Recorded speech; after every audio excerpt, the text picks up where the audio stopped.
wabarakatuh. Selamat pagi, salam sehat semuanya. Tetap semangat ya untuk belajar, tetap semangat juga untuk menikmati sesi kali ini kaitannya dengan modul ajar. Pada sesi pagi hari ini, saya Bu Mila akan melanjutkan sesi yang kemarin sudah pernah kita lalui, yaitu kaitannya dengan konsep dan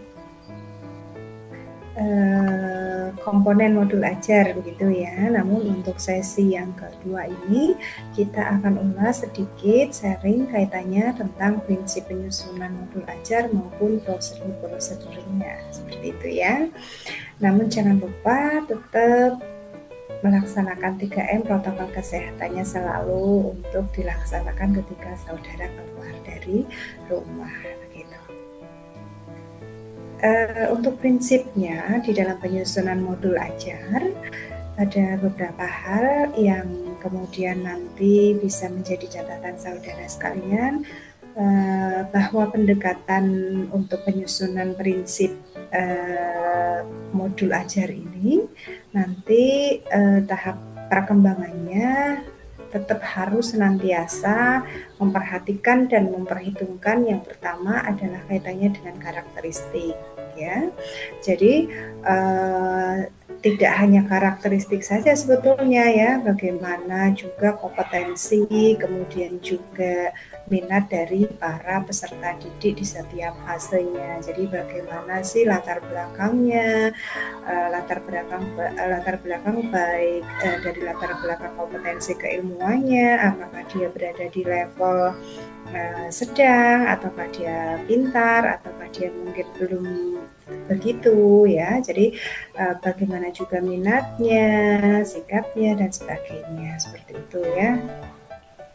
Harus kita juga senantiasa menyesuaikan. Untuk yang kedua, perbedaan tingkat pemahaman ya dan variasi jarak atau gap antar tingkat kompetensi yang bisa terjadi di setiap fase, karena di dalam kurikulum sekolah penggerak ini kan ada beberapa fase yang nantinya kemudian digolongkan pada masing-masing fasenya ya. Jadi perlakuan pada setiap fase itu juga perlu kita perhitungkan gitu.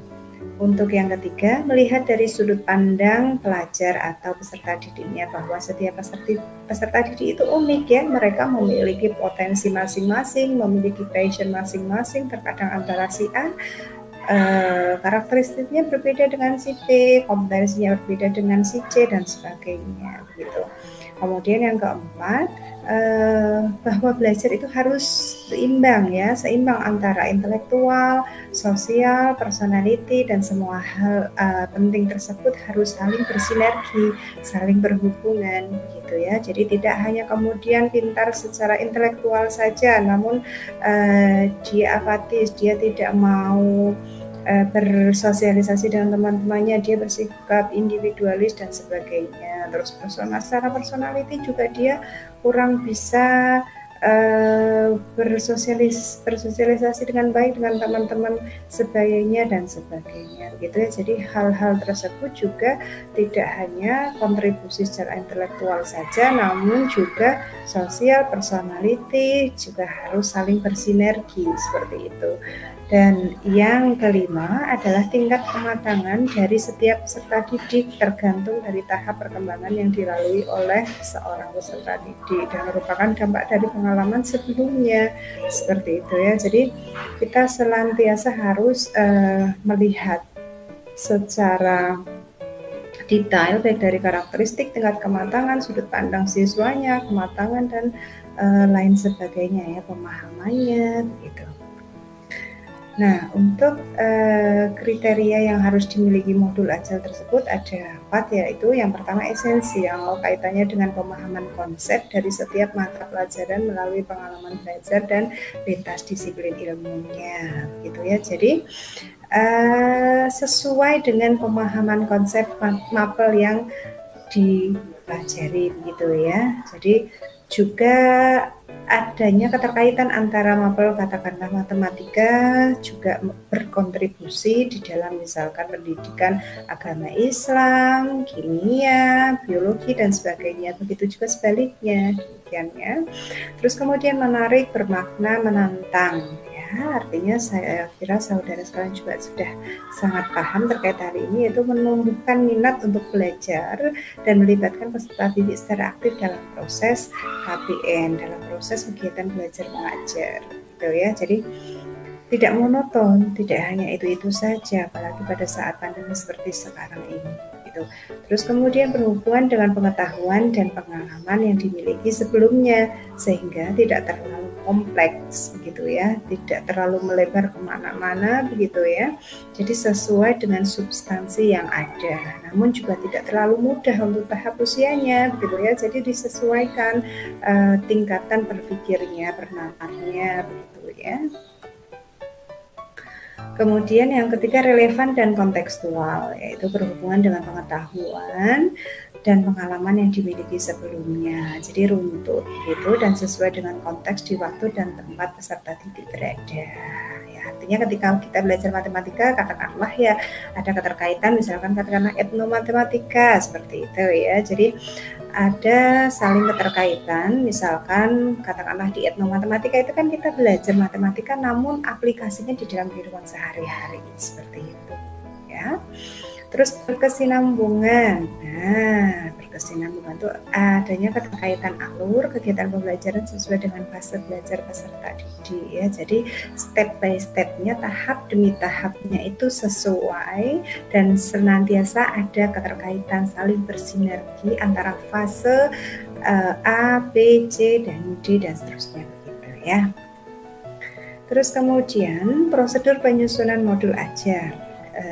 Ini guru pada saat mengembangkan modul ajar dapat mengikuti prosedur atau langkah-langkah penyusunan modul ajar sebagai berikut ya. Saudara sekalian bisa amati, bisa lihat di sini bahwa ketika menyusun modul ajar ada prosedurnya, ada langkah-langkahnya. Untuk step pertama yaitu analisis kondisi dan kebutuhan guru, itu kemudian peserta didiknya serta satuan pendidikannya ya. Jadi tidak serta-merta hanya gurunya saja mungkin fokusnya atau peserta didiknya saja, namun juga satuan pendidikannya, gurunya, peserta didik atau siswanya itu semuanya harus kita analisis ya.